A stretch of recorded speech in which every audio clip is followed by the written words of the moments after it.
Hi ചങ്ങന്മാരെ, നമുക്ക് BSF larva ഉണ്ടാക്കിയാലോ. BSF larva എന്ന് പറഞ്ഞാൽ നമ്മളെ കോഴികൾക്കും മീനുകൾക്കും ഹെവി പ്രോട്ടീൻ നമ്മളെ വീട്ടിൽ നിന്ന് തന്നെ ഉണ്ടാക്കാം കേട്ടോ. അതായത് ഒരു ബക്കറ്റിൻ്റെ മൂടിയിൽ കുറച്ച് വെള്ളം ഒഴിക്കുക. ആ ഒരു മൂടിയിൽ 3 കല്ല് വെക്കുന്നു. അതേ ബക്കറ്റ്, അത് നമ്മളെ വീട്ടിൽ ഒഴിവാക്കിയ ഒരു പഴയ ബക്കറ്റാണ്, അതവിടെ മുകളിലായിട്ട് വെക്കുന്നുണ്ട് കേട്ടോ.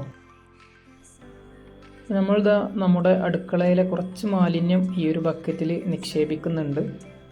അപ്പോൾ ഈ വരുന്നതാണ് കേട്ടോ നമ്മുടെ കഥയിലെ നായകൻ, അതായത് ബ്ലാക്ക് സോൾജിയർ ഫ്ലൈ, അതായത് ഈ ഒരു ലാർവ ഉണ്ടാക്കുന്ന ഈച്ച. ഓക്കെ, അത് മുട്ട ഇട്ടിട്ടുള്ള മറ്റൊരു ബക്കറ്റാണ്. ഇത് കണ്ടോ, കുറച്ച് നീക്കുമ്പോൾ തന്നെ അവിടെ ഇത് തിളച്ച് മറിയുന്നത് കാണാൻ പറ്റും. നമ്മളൊരു 8 ദിവസത്തിന് ശേഷം നമ്മളെ ബക്കറ്റ് തുറന്നു നോക്കാൻ പോവാണ് കേട്ടോ. ബക്കറ്റിൽ ഇതാ നല്ല രീതിയിൽ നമ്മുടെ പുഴു BSF ലാർവ ഉണ്ട്. ഇത് നമ്മളൊരു അരിപ്പയിൽ വെള്ളമൊക്കെ ഒഴിച്ച് നല്ലതായിട്ട് ക്ലീൻ ചെയ്തെടുത്തിട്ടുണ്ട്. അത് നമ്മളിതാ ചെറിയൊരു കണ്ടെയ്നറിലോട്ട് ഫില്ല് ചെയ്തുകൊണ്ടിരിക്കുകയാണ് കേട്ടോ. അപ്പോൾ കണ്ടെയ്നറിലിട്ട ലാർവകൾക്ക് നമുക്ക് ഓരോ ദിവസവും കുറഞ്ഞ രീതിയിൽ ഫുഡ് കൊടുക്കണം. അപ്പോൾ ആവശ്യാനുസരണം എടുത്തിട്ട് നമ്മളെ കോഴികൾക്ക് കൊടുത്താൽ നല്ല രീതിക്ക് കഴിക്കും കേട്ടോ.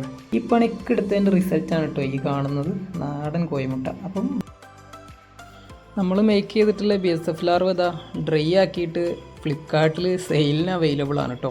അപ്പോൾ ഒന്നും നോക്കണ്ട, പഴയ ചട്ടിയും കുടുക്കി എടുത്തിട്ട് അടുക്കളയത്തെ വേസ്റ്റ് കൊടുത്തിട്ട് ഇറങ്ങിക്കോളി. വില കൂടിയ ഈ ഒരു BSF ലാർവ ഉണ്ടാക്കിയെടുക്കാം. അപ്പം ഓക്കെ, ബൈ ബൈ, സലാം.